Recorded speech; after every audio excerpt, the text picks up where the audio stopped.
করলার উপকারিতা: রোগ প্রতিরোধ ক্ষমতা বৃদ্ধি।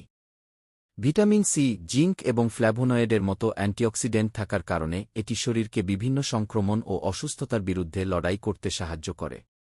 ডায়াবেটিস নিয়ন্ত্রণ: করলার জুস রক্তে শর্করার মাত্রা নিয়ন্ত্রণ করে এবং ডায়াবেটিসের ঝুঁকি কমায়।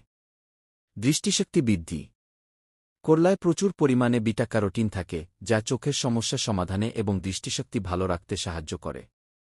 ওজন নিয়ন্ত্রণ: করলা ফ্যাট সেল কমাতে এবং নতুন ফ্যাট সেল তৈরি হতে বাধা দিতে পারে, যা ওজন কমাতে সহায়ক।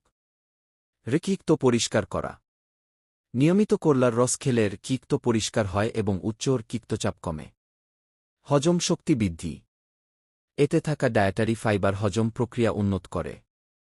করলার অপকারিতা: হজমের সমস্যা: করলা হজম করা বেশ কঠিন হতে পারে।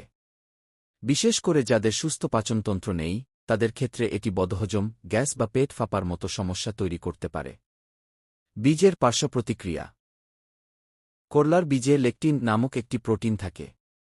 অতিরিক্ত পরিমাণে এটি শরীরে গেলে হজমের সমস্যা হতে পারে এবং বমিভাব, ডায়রিয়া বা পেট ব্যথা দেখা দিতে পারে।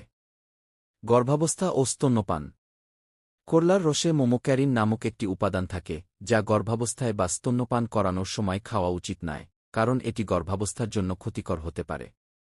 লিভারের সমস্যা: লিভারের সমস্যা থাকলে করলা খাওয়া উচিত নয়, কারণ এটি লিভারের উপর প্রভাব ফেলতে পারে। কিক্তে শর্করার মাত্রা বেশি কমে যাওয়া: ডায়াবেটিসের ওষুধ সেবনকারীদের করলা খাওয়ার আগে চিকিৎসকের পরামর্শ নেওয়া উচিত, কারণ করলা রক্তে শর্করার মাত্রা আরও কমিয়ে দিতে পারে।